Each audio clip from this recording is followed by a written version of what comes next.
Hey, my name is Nacho, and I'm 32 years old. I'm an engineer by training, and I've been very lucky to have traveled many different places and have had many different experiences. So the purpose of this podcast or this vlog is essentially to improve my communication skills.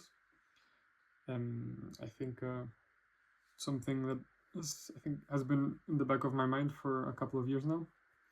I think last year I was trying to build a startup with a friend. And during that process, I created a bunch of communication content.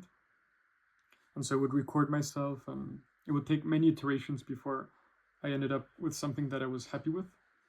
And I found it very interesting to see recordings of myself speak. And so the goal is actually to hopefully get this to a weekly process. So I think during these times, I hope to do maybe between 5 and 20 minutes. And then I'll plan a bit what I say. So for example, here I have a brief outline where I want to cover like first, who am I? What's the purpose? Like, why am I doing this? How do I achieve like the purpose, which is to improve the communication skills? And what's the goal? And so yeah, I think it'll essentially be me riffing based on I guess these directions that I have to help me guide myself, like the things I want to cover. I'll record it, and afterwards I'll do three things. And so this was inspired by some Instagram post. Essentially, this is a public speaker, and he was recommending to do this. Record yourself, giving a talk, anything really. And the point is to record it, and then to first just listen to the audio, really get a sense of how you sound like, the cadence of your speech, the breaks you take, and just look at the video, I guess the body language. So perhaps in the future I can be standing. And finally a transcript. And so here he's recommending to just get the text and to read it. I think it's tempting to mix it with the first one, but I can imagine it's good to just listen to the audio and hear the intonation, the volume, the spaces, breaks, which actually do think have a quite important effect. So, and I think during the transcript you'll see the many non-words that you use. I think I was 18 years old, and I was actually very lucky. My girlfriend at the time, she told me, "You keep saying I don't know," and I would literally use the three words "I don't know" as a dot. So I would finish a phrase like, "Oh, I think we should go there. I don't know." Like it was literally like I would end sentences that way. Like, imagine how much I was abusing it that someone was telling me. And once she told me, I could hear myself saying it all the time. I think also in university, a couple of years later, I remember a professor. I forget if he would say a thing or he would just be like ahem, but like he was doing some expression constantly, and the moment you hear it, you cannot unhear it. And so I think this is a useful exercise in that sense.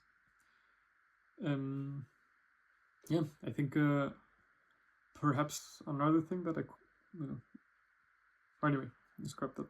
So the goal I would say is, as I do these videos, hopefully I'm able to notice patterns. I think even just now I had a small break, which is fine, but perhaps, there are smoother ways to do them. Or you can, yeah, we'll see. I'm actually quite curious to see how this turns out. Yeah, the goal is to do a fluid podcast.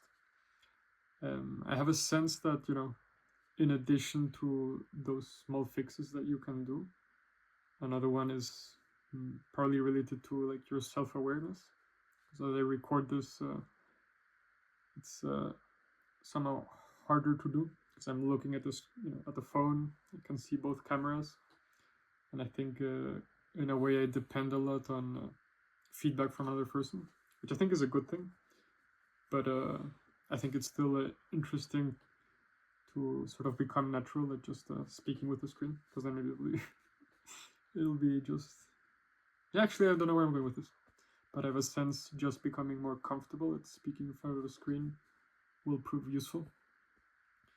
So actually, maybe to add to that, like it reminds me a bit of so on a related note, of course, it's hard speaking to a screen, but I think, or a phone rather. But I think one thing that is tricky is, in general, like on command doing a certain thing. So, for instance, like if I'm with a couple of friends, like if the vibe is going well, I will have the tendency perhaps to make some snarky remarks, jokes, just like a get the fun going per se. But if you tell me suddenly to do it in front of a crowd, I will have a very hard time. I mean, I think part of it is for sure the context.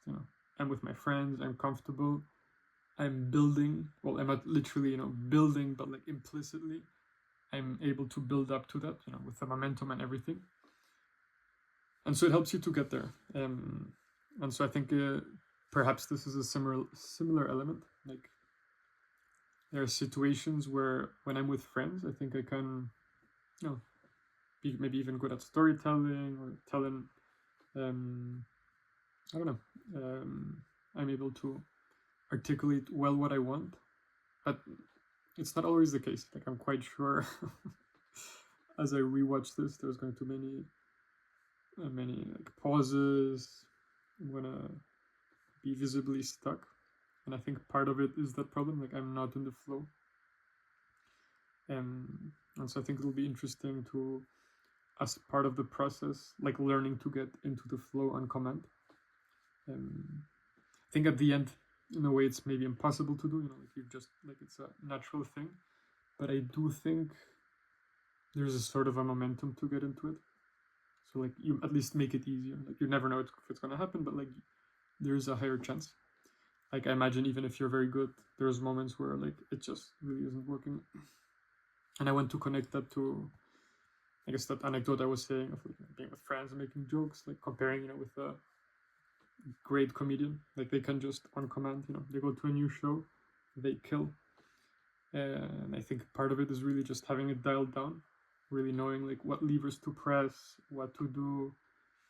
Like I think when they start talking, I suspect, because I'm not there, I suspect you like naturally, like when you put a glove, it's like you've tried it so often, you just naturally get into it.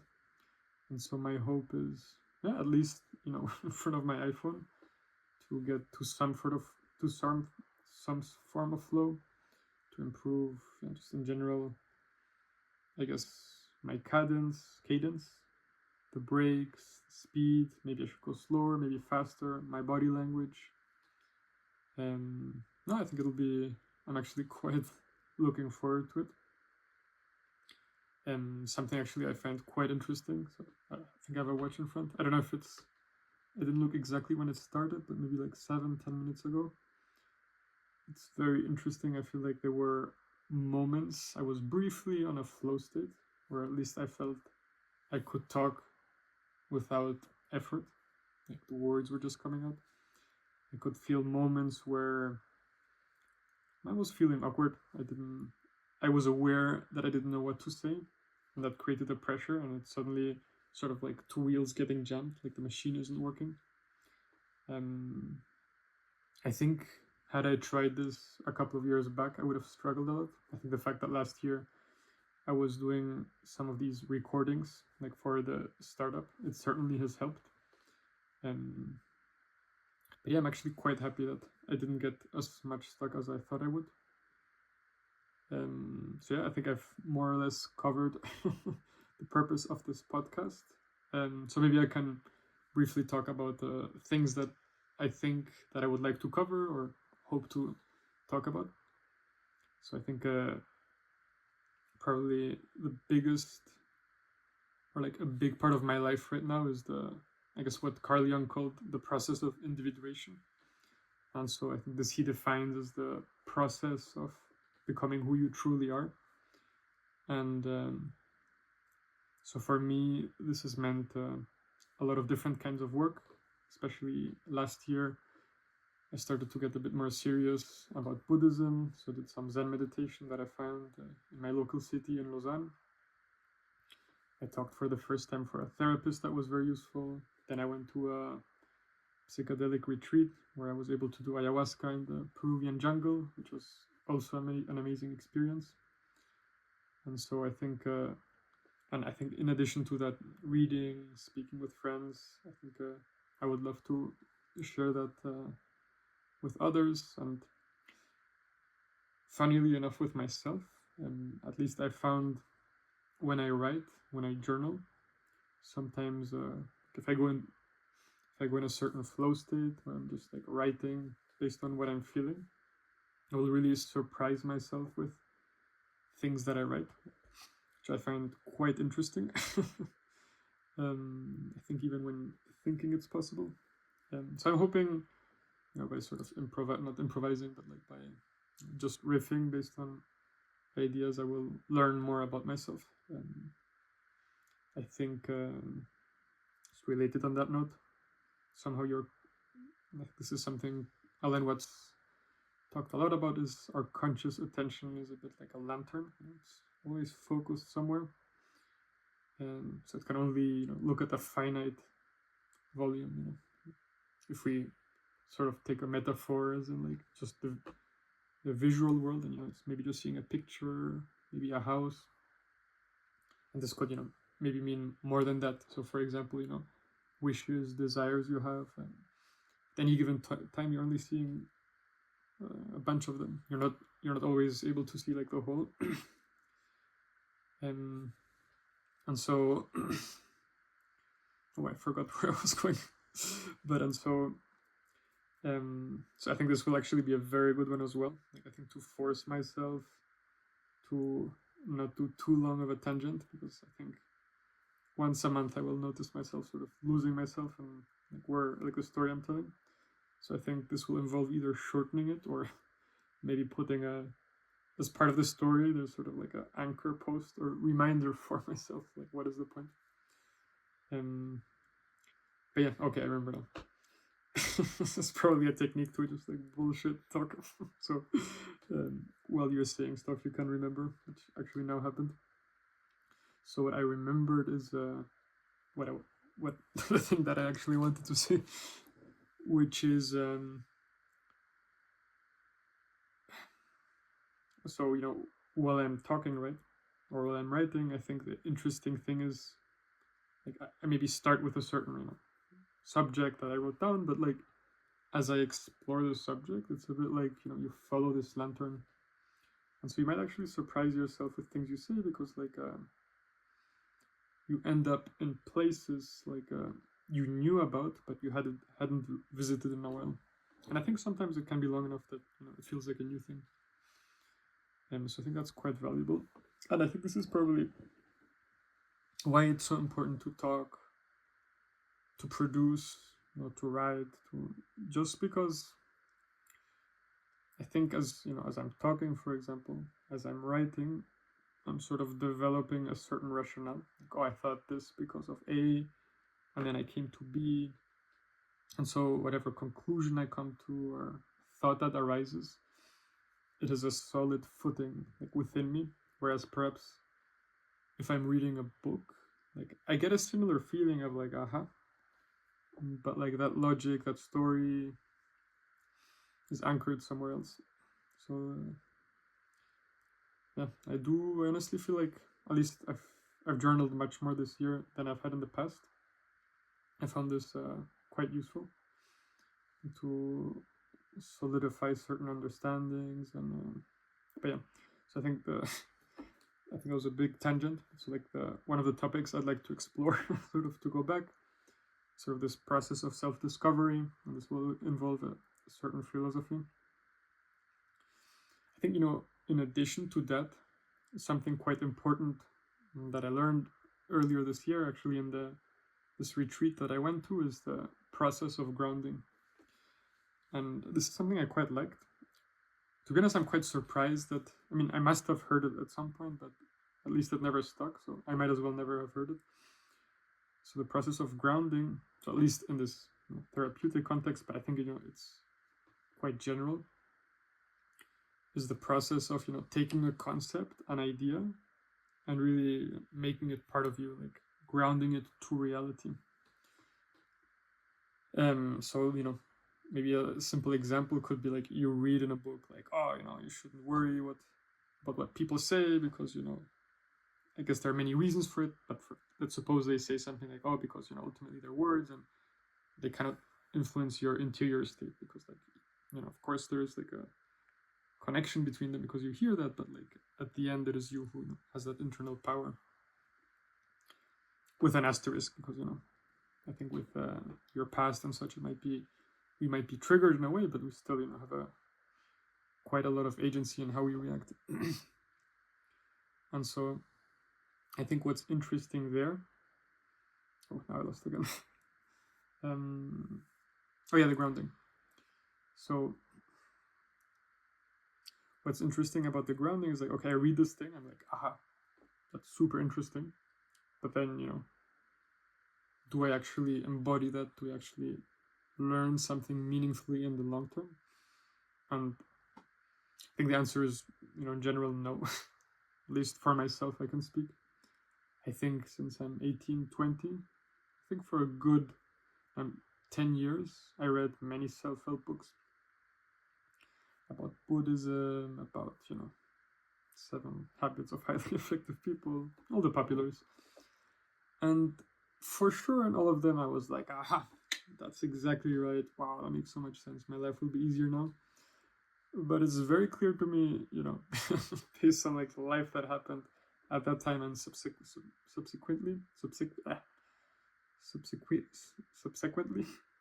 is that it's hard to ground those things, right? Like the aha is easy, sort of like a dopamine hit, but how do you ground it? How do you embody that?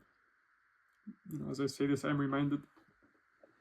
And so maybe I had heard that before. I remember reading Seneca, and he talked about, in one of his letters to Aurelius, so this is part of the Letters of a Stoic, where he talks to his dear friend. He says, one of the very important things is to write your own books.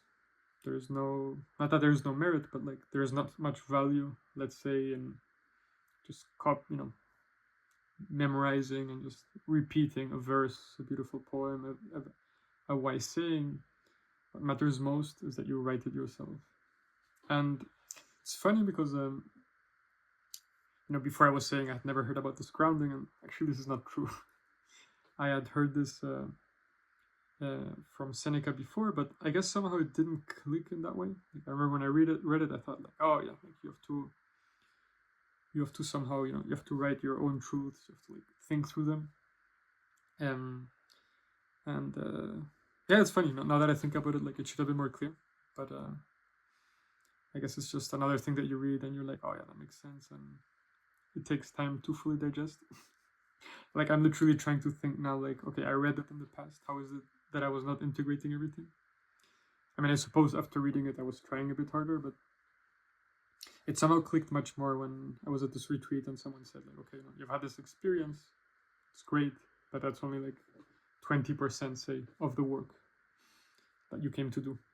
And so in that context, the work was like you went to that retreat with a certain intention, like, hey, I want to improve my confidence or whatever. And so the things that you see through that experience, they were saying, hey, this is just the beginning. Like, the work comes after, which is really this integration. And I guess the difference then with Seneca is like at that point things became clear to me that they were more, let's say, whole. I think pre going to this retreat, as I was reading Seneca, many of these things, I was much more, let's say, analytical. So I would think much more rationally about things. And so when I read Seneca, I would think much more in terms of like, okay, I need to understand the logic of things, which again is not wrong. I mean, you definitely should, but so after going to the temple, what became clear to me is also that things need to, I guess, the importance of listening to emotions, of feeling. And so I suppose then when I heard about this grounding, it was not only this intellectual analytical endeavor, but of understanding things, but also feeling them in the way. And it's funny because I'm having a hard time to elaborate further to say why this is so important. But maybe let's give an example, right? I think at least with again, questions of confidence, not caring, it is one thing to say logically, like, world is outside, I'm here, I control, therefore it shouldn't affect me. Like, that makes sense logically, right? It's basically like some mathematical statement, like in theory, but then the reality is very different. Like, I go outside and someone tells me like, "Oh, you look so skinny." Well, since this is an insecurity, then okay, in theory it shouldn't bother me, but like, because of many years, maybe in my not maybe. So when I was younger, I was even skinnier, and so I was very self-aware. Then maybe someone saying this will hurt me, not now, but like me from long ago, because at that point it was hurting more. And so this means underneath there's a much more complex system going on of pain, let's say, and that's a very physical process in part. And so I think like the ground, like once I heard again about grounding and sort of, I guess, myself being more grounded with my physical self, became clear like, oh, this is not only like a logical thing that I need to develop, but it's also like it has to be in context with how I feel.